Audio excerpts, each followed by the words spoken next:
Mes très chers compatriotes,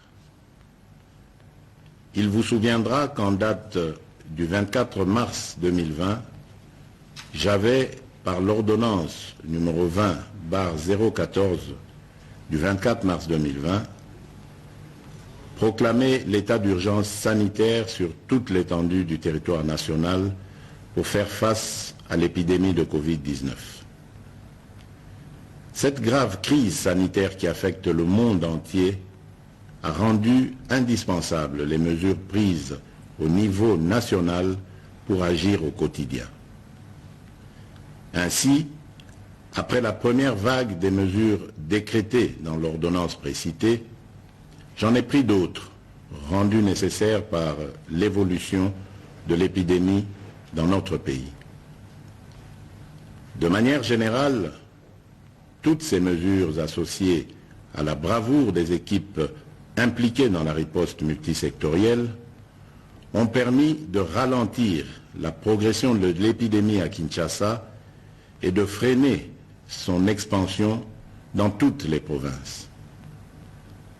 Grâce à ces efforts, nous sommes parvenus à réduire la mortalité très élevée au début de l'épidémie de 11% à 2,4% actuellement, avec un nombre de plus en plus croissant de guéris.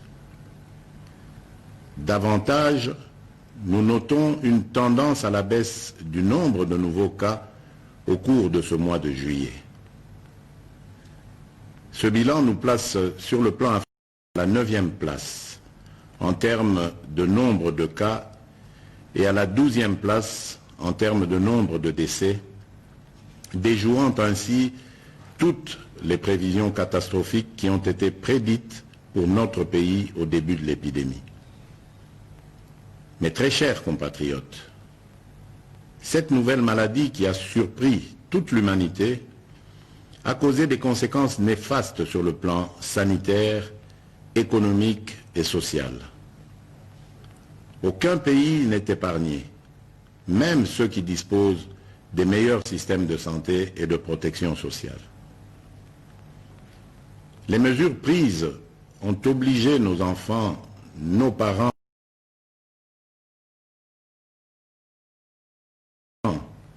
agents publics et ceux du secteur privé à rester confinés chez eux.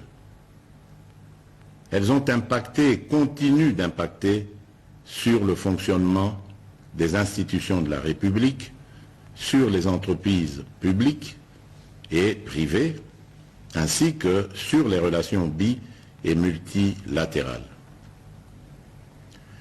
Les leçons et expériences de 4 mois de lutte nous ont appris que nous devons vivre avec peur ni stigmatisation.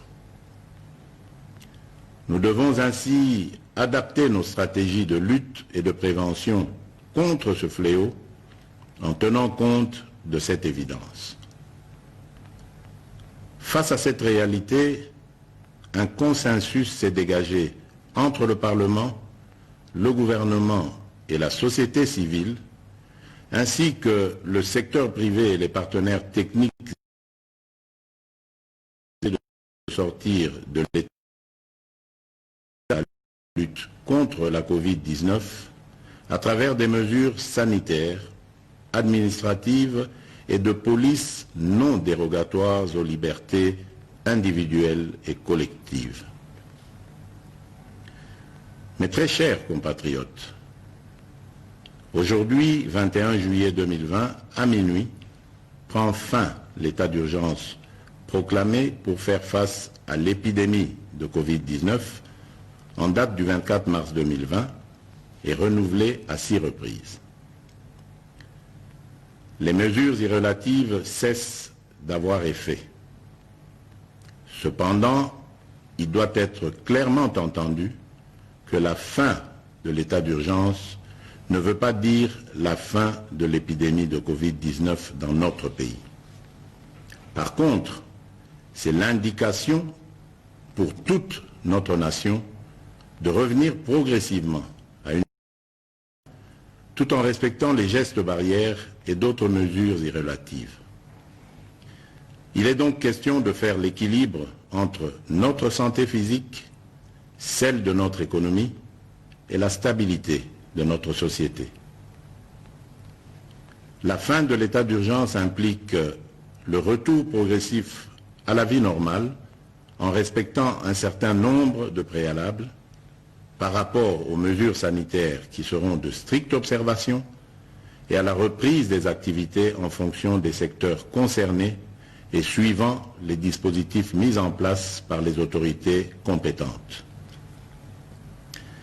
Mes très chers compatriotes, ces préalables comprendront l'engagement des responsables à faire respecter les mesures spécifiques prises par le gouvernement, le renforcement de la sensibilisation et de la communication sur la maladie et sa prévention, ainsi que l'implication des différents acteurs engagés dans la lutte contre la Covid-19 à tous les niveaux.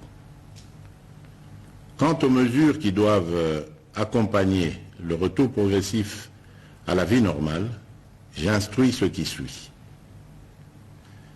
Premièrement, à partir de ce 22 juillet 2020, la reprise des activités commerciales, magasins, banques, restaurants, cafés, bars, entreprises, etc. La reprise des rassemblements, réunions et célébrations. La reprise des transports en commun. Deuxièmement, à partir du 3 août 2020, la reprise des écoles et des universités, en commençant par les classes et promotions terminales. Troisièmement, à partir du 15 août 2020, la réouverture des églises et lieux de culte, la migratoire interprovinciaux, l'ouverture des ports, aéroports et frontières, la réouverture des discothèques, stades et salles de spectacle. Toutefois, pour les funérailles, les dispositifs actuels restent maintenus et doivent être de stricte application. Dans ce contexte, il sied de préciser que les modalités pratiques de reprise dans les différents secteurs seront déterminées par les autorités nationales, provinciales et locales compétentes. Sans des mesures sanitaires qui doivent impérativement accompagner la reprise, je rappelle la nécessité d'observer partout et en tout temps les mesures barrières ci-après. La mise en place des dispositions de contrôle à chaque entrée impliquant la prise de température, le lavage des mains et ou l'application des gels hydroalcooliques, le port correct et obligatoire des masques dans les lieux publics, le respect de la distanciation physique, le contrôle et le suivi de l'état de santé du personnel public et privé, ainsi que la décontamination et la désinfection régulière des lieux d'activité. J'instruis le gouvernement de la République et tous les services habilités de prendre des dispositions nécessaires y afférentes. Aussi, je réaffirme mon engagement à la mise en œuvre du programme multisectoriel et d'atténuation des impacts de la Covid-19 en République démocratique du Congo que j'ai lancé le 18 juin 2020. Ce programme, qui est toujours en cours de mise en œuvre par le gouvernement, s'articule autour des 3 axes ci-après. 1. Riposte, surveillance et renforcement du système de santé. 2. Soutien à la stabilité économique et relance de la macroéconomie. 3. Atténuation des risques et soutien aux populations. À cet effet, j'ai instruit ma task force, le comité multisectoriel, le secrétariat technique, le ministre de la Santé et le ministre ainsi que l'ensemble du gouvernement de demeurer en alerte et de redoubler d'efforts dans la surveillance et la prise en charge de cette épidémie. Mes très chers compatriotes,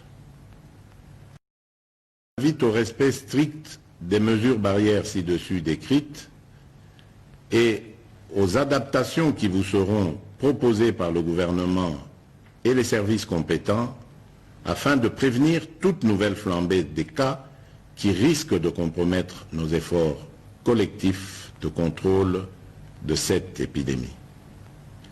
J'encourage aussi tous les chercheurs dans les différents domaines à poursuivre leurs efforts dans la recherche des solutions innovantes locales pour contribuer à endiguer cette crise. J'exprime toute ma reconnaissance et tous mes encouragements aux équipes de riposte contre la Covid-19 qui, dans des conditions difficiles, ont fait et continuent de faire preuve de bravoure et de patriotisme.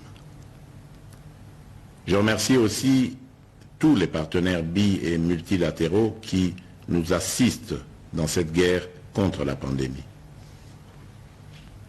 Mes très chers compatriotes, au moment où nous amorçons une autre étape dans cette crise, je ne peux pas oublier toutes ces familles qui ont été directement victimes de ce fléau et pour lesquelles j'exprime toute ma compassion et celle de la nation tout entière. Mes pensées vont également et spécialement au personnel soignant qui, du reste, ont payé un lourd tribut dans l'exercice de leurs fonctions. Mes très chers compatriotes, notre devenir et notre avenir dépendront de notre conscience, de notre comportement, de notre discipline, de confiance et notre foi en la grâce divine. Que Dieu bénisse la République démocratique du Congo. Je vous remercie.